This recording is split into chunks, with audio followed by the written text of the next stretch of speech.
Jackie TV நேயர்களுக்கு இது big Boss season 9 Tamil. இது ஒரு ஸ்பெஷல் வீடியோ. இந்த ஸ்பெஷல் வீடியோவில் நம்ம என்ன பார்க்க போகிறோம்னா, பிக் பாஸ் வீட்டில் ஆண்கள் அழறதுன்னு ஒன்று இருக்குல்ல, அது ரொம்ப, ஏன்னா அழுகை என்பதும் துக்கம் என்பதும் துயரம் என்பதும் இருப்பாளருக்கு பொதுவானதுனாலும் கூட ஆம்பளை பிள்ளை அழக்கூடாது, கண்ணு வேர்க்குது அப்படின்ற அளவுக்கு தான் நம்ம வந்து அதை வந்து சொல்லுவோம். ஒரு படம் பார்க்கும்போது கூட வந்து நான் வந்து தாரத்தரையே கண்ணில் தண்ணி ஊற்றிட்டே இருக்கும். நிறைய பேர் பார்த்தா அப்படியே குத்துக்கள் மாதிரி உட்காந்துட்டு இருப்போம். ஏன்டா அப்படின்னா, இல்லை அசிங்கமாக போடணும், இதில் என்னடா அசிங்கமாக இருக்குது அப்படின்ற மாதிரி சொல்லணும்னு வச்சுக்காங்களேன். ஸோ இந்த பிக் பாஸ் வீட்டில் ஒரு 32 நாள் நடந்திருக்கு. இந்த 32 நாளில் ஆண்கள் 3 பேர் அழுதது என்னை பொறுத்தவரையிலையும் ஏன்னா எந்த அளவுக்கு எமோஷ்னலையும் எந்த அளவுக்கான அந்த ஃப்ரஸ்ட்ரேஷனும் இருந்தால் இவங்க இந்த அளவுக்கு வந்து அதை வெளிப்படுத்துவாங்க அப்படின்றது தான். ஏன்னா எனக்கு தெரிஞ்சு கெஸ்ட்டு அழுதது இதான் எனக்கு தெரிஞ்சு பிக் பாஸ் வரலாற்றிலே முதல் முறைன்னு நினைக்கிறேன். அதாவது தீபக் வந்து இந்த ஹோட்டல் டாஸ்கில் வந்து மேபி அது வேறு, இதுக்கு முன்னாடி ஜாக்கி இந்த மாதிரி ஒருத்தர் அழுதார், அந்த மாதிரி அவர் கண்ணீர் சிந்தினார், அப்பொழுது கூட இன்னொருத்தர் கர்ச்சி பெட்டு வந்து கொடுத்தார் அப்படின்னு உங்களுக்கு தகவல் தெரிஞ்சால் அது தயவுசெய்து பின்னூட்டத்தில் போடுங்க. டூ மச் ஆஃப் என்ன சொல்கிறது, அந்த மேட்டரை வந்து செய்திகள் வந்து என்னால் போட முடியல. இருக்கிற விஷயங்கள் 3 ஆண்கள் அழுதார்கள். அதில் முதல்ல வந்து நான் தீபக் பார்க்குறேன். ஏன்னா அவர் வந்து சீஃபாக வந்தார் இந்த வீட்டுள்ளார, சீஃப் கெஸ்ட்டாக வந்தார் அந்த ஹோட்டல் டாஸ்கில். இதுக்கு முன்பாகவும் அவர் வந்து அவருடைய சீசன்லேயே கூட வந்து அவர் வந்து ஹோட்டல் டாஸ்கில் வந்து கெஸ்ட் மாதிரி தான் வருவார். ஏன்னா அவர் தான் அந்த புல்சைலாம் வந்து கேட்டார்னு வச்சுக்கோங்களேன். ஸோ இந்த சீசன்லேயே அவர் வந்தார். ஆனால் என்னென்னா, ஏற்கனவே வந்து இந்த 25வது நாள் வந்து ரொம்ப ரொம்ப கொடுமையாக போகுதுன்னா, இவங்க வந்தாங்க, வைல்ட் கார்டு வந்துமே ஹோட்டல் டாஸ்க்கு வச்சு கெஸ்ட்டையும் உள்ளார விட்டாங்க. ஸோ எல்லாம் அடுத்தடுத்து நகர்ந்துமே இவங்க உள்ளார போனதுமே அங்கே வீட்டில் வந்து நிறைய பிரச்சனைகள், தலைவர்களே ஒரு 3 பேர்கிட்ட அது மாறிட்டாங்க.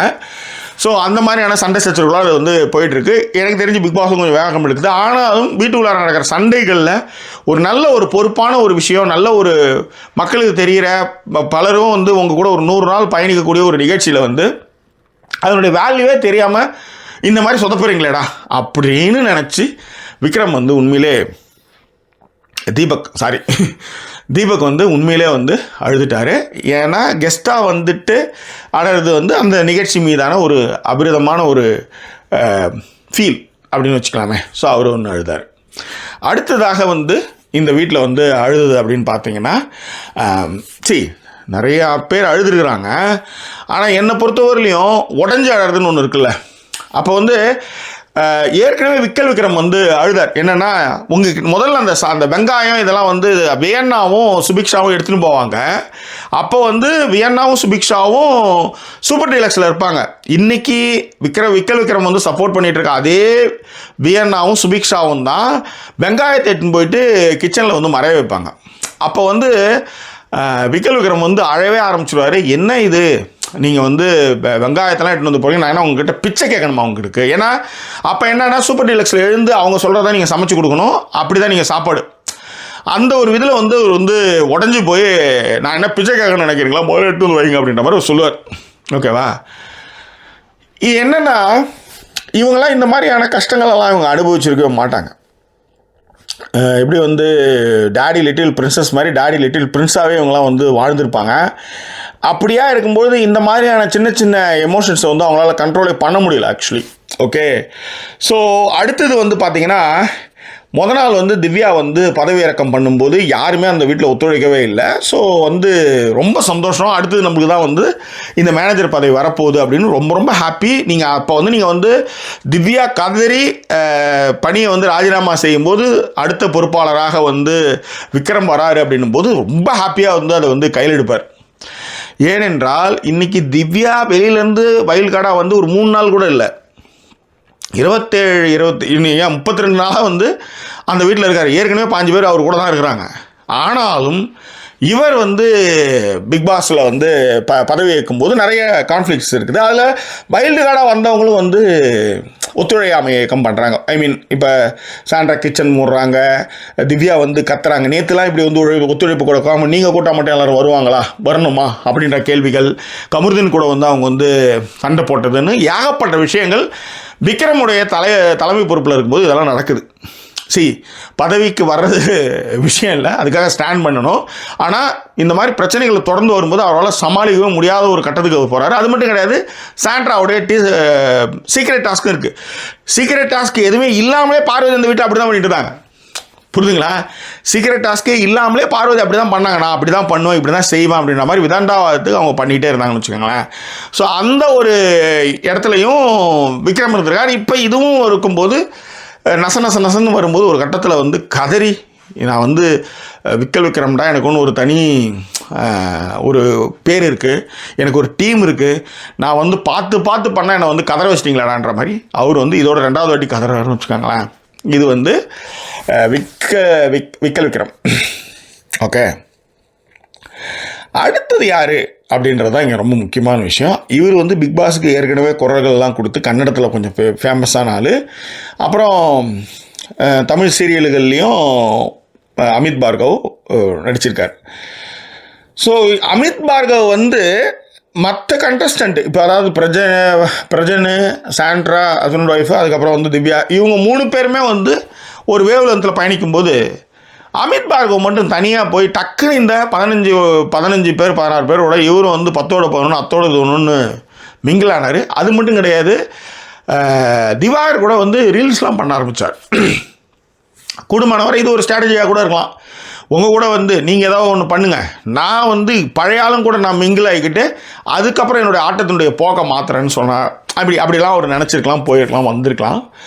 பட் ஆனால் இந்த கேமை புரிஞ்சுக்கிட்டு தான் அவர் வந்து வந்திருப்பார். அவர் வந்து ஏற்கனவே பிக் பாஸில் வந்து குரல் கொடுத்தாரு போனாருன்னும் போது அந்த டீமோடலாம் இருக்கும்போது பிக் பாஸுடைய ஆட்டம், அதனுடைய பேஸு, அது எப்படிலாம் கான்ஃப்ளிக்டை உருவாக்கும், அதில் வந்து மனிதர்களோட நிலைப்பாடு எப்படி இருக்கும், உள்ளார எந்த ஒரு விஷயமும் இல்லாமல் உள்ளார போகும்போது அவங்க எந்த அளவுக்கு வந்து பாதிக்கப்படுவாங்க, மனதளவில் பாதிக்கப்படுவாங்க, இதெல்லாம் மீறி ஜெயிக்கிறது தான் அந்த வீட்டுடைய சுவாரஸ்யம்.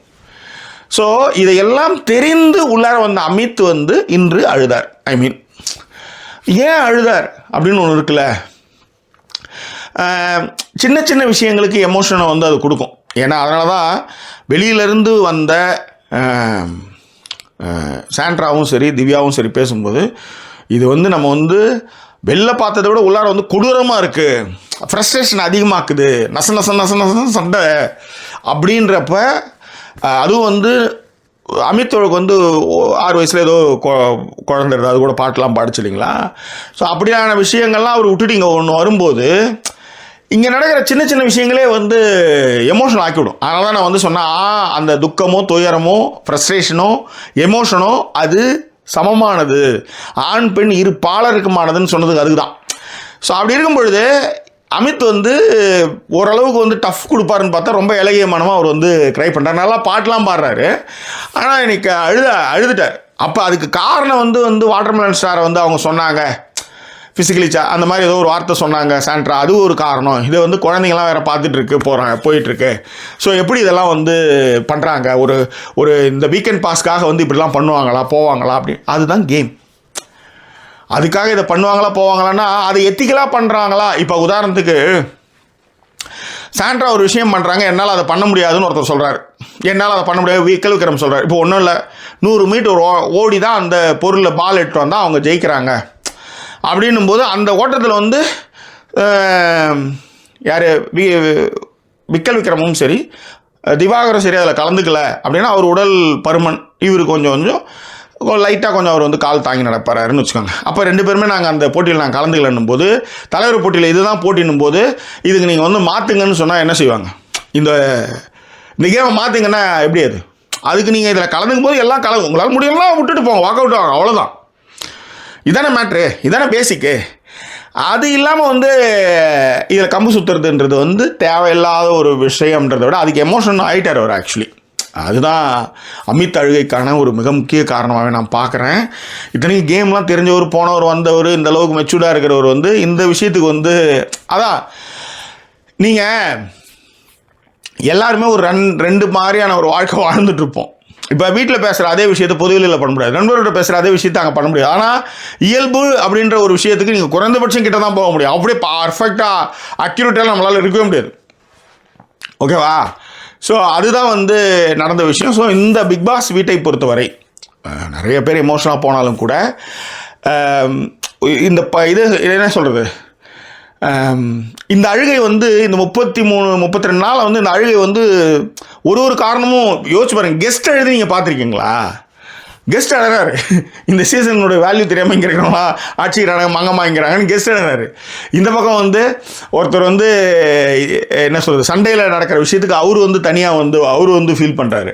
இன்னொன்று தன்னைத்தானே ஃபீல் பண்ணிக்கிறாரு. இது மாதிரி நான் எப்படிலாம் இருந்தேன், இப்படி பண்ணிட்டீங்களா, எவனும் ஒத்துழைப்பே கொடுக்குறீங்களாடா அப்படின்ற மாதிரி அவர் பண்ணான்னு வச்சுக்கோங்களேன். இன்னும் நிறைய பேர் அழுதுருக்கலாம்.